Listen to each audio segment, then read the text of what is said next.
আসসালামু আলাইকুম ভিউয়ার্স। আজকে আবার এসে পড়লাম সাত সকালেই ছাদে। ছাদে আসার সকালে মেন কারণ হলো আমার কালকে রাত্রেবেলা, কালকে বিকালে কিছু কবুতর উড়াইছিলাম, কিন্তু 6-7টা কবুতর আমার নামতে পারে নাই। কালকে নাট খেয়ে গেছিলো রাত্রে।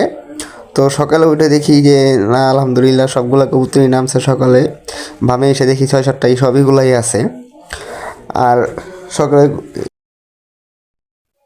ধাপটিতে যেগুলো ছিল সেগুলো ছাড়লাম, ছেড়ে একটু উড়াই, দেখি কী অবস্থা, কীরকম পারফরমেন্স দেয়। তো রাতে গিয়ে দেখি কবুতরগুলো উঠতেছে, এর মধ্যেই দেখি কে যেন অনেকগুলো কবুতর ছেড়ে গেছে পাল্লা করার জন্য।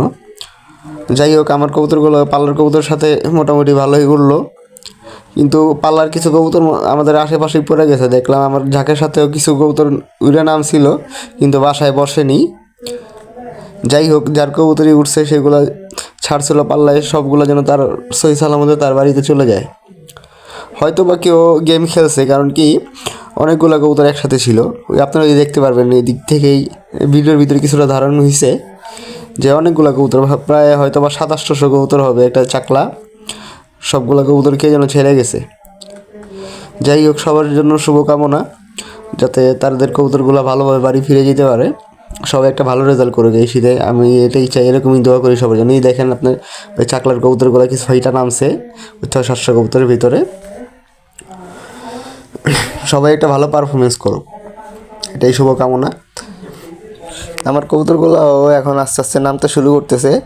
এই কিছু কবুতর হয়ে গেছে আকাশের উপরে, আপে ডেবে গেছে, আবার কিছুগুলো নামতেছে। কবুতর আজকে আসলে ওদের শারীরিক অবস্থা ভালো না, তো আমি ওদেরকে চাপ দিতেছি না, আস্তে আস্তে নেমে যাক, কারণ কালকে ওদেরকে পাল্লায় দিব। তো ওদেরকে শারীরিক অবস্থা ভালো না হইলে বা একটু রেস্ট না দিলে কালকে পাল্লায় দিলে আরও শরীর ঘাটতি হয়ে যাবে। তাই আমি চাইতেছি যে ওদের আজকে প্রেশার না দিয়ে ওদের নামায়া খাওয়ান দিয়ে দিব তাড়াতাড়ি, এবং ওদের ওষুধ পানিগুলোও দিয়ে দিব। আপনাদের দেখাবো ওদের একটু ঠান্ডা ঠান্ডা ভাব, ঠান্ডার জন্য কী মেডিসিন ইউজ করি আপনি দেখতে পারবেন। এবং ওদের রেস্টটা এখন বেশি দরকার, কারণ কি আজকে কালকে যদি ওদের পাল্লা দেই তাহলে তো ওদের শরীরের অনেক প্রেশার পড়বে। তো ওদের প্রেশার দিতে চাচ্ছি না আমি। কালকে আমি পাল্লা করব আমাদের বাড়ির দক্ষিণ দিক।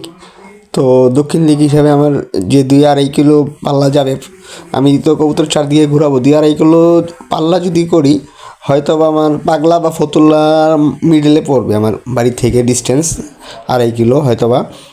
তো আমি ওই দিকেই কোনো একটা ভালো স্পেস দেখে কালকে কবুতরগুলো সকালে ছাড়বো, অবশ্যই ভিডিও করে রাখবো আপনারা যাতে দেখতে পারেন।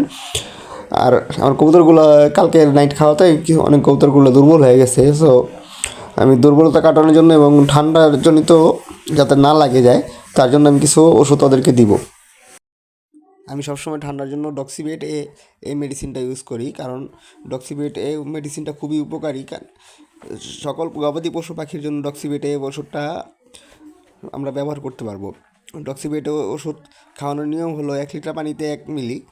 তো 1 লিটার পানিতে 1 মিলি যদি 4 দিন খাওয়াই, যত কঠিন ঠান্ডাই লাগুক না কেন, চোখে পানি বা অন্যান্য যত ঠান্ডাজনিত সমস্যা থাকুক, এই কবুতর আপনার রিকভারি করে 100% ইনশাল্লাহ। তো আমি উপকার পাইছি, আর অন্য কেউ উপকার পাইছে কিনা আমি সঠিক বলতে পারবো না, কিন্তু আমার বাড়িতে আমি যতবারই কবুতর ঠান্ডা লাগছে আমি এই মেডিসিনটা ইউজ করছি। সো আমি উপকার পাইছি, আমি উপকার পাই আপনাদের সাজেস্ট করতেছি এটা ইউজ করার জন্য। এবং আমি ভেটেরিনারি সার্জন ডাক্তার যারা আছে তাদেরকেও আমি জিজ্ঞেস করে দেখছি, না সবাই এই জিনিসটাই সাজেস্ট করে যে ঠান্ডার জন্য। তো এখন তো আমি আমার কবুতরকে সকালে নাস্তা দিব, এবং কারণ আমি প্রতিদিন একবারই কবুতরকে খাবার খাওয়াই, আমি অফিসিয়ালি কাজে বাইরে থাকি আমার ব্যবসা বাণিজ্যের কাজে। তো সকালবেলা আমি ওদেরকে খাবার দিয়ে যাই, সারাদিন খায়, হয়তো বা বিকালে বা সন্ধ্যায় এসে আমি কবুতরগুলো লাগাই। একা মানুষ কষ্ট হয়ে যায়, তবুও আমি চেষ্টা করি ওদের সঠিক পরিচর্যা করার জন্য। তো আমি 1 লিটার পানি নিয়ে নিছি, আমার এই খোলাটার ভিতরে 1 লিটার ধরে। তো আমি 1 লিটার পানির ভিতরে আমার আনুমানিকভাবে 1 মিলি দিয়ে দিলাম এই ডক্সিভেট এই মেডিসিনটা। তো এটা মিশিয়ে আমি সকালে নাস্তা খাবার ওদের দিয়ে দিব, খাবার এর সাথে শেষে পানিগুলো খেয়ে নিই। আমি ওগুলো এই দাপটির ভিতরেই তো খাবার দেই, তো সেখানেই আমি কবুতরগুলো পানি দিয়ে দিলাম, ওরা খেয়ে নিবে। এই এখন যে নটটা দেখতেছেন, নটটা আমার আর্মি জেনারেশনের মেন বিল্ডার নট। আর ওদের পাশে যেগুলো আছে ওইগুলো আমার বাচ্চা, এগুলো আলহামদুলিল্লাহ ভালো, খুব ভালো রেজাল্ট দিতেছে আমার কাছে, খুব ভালো ওরে। যাই হোক, আমার কবুতরের জন্য সবাই দোয়া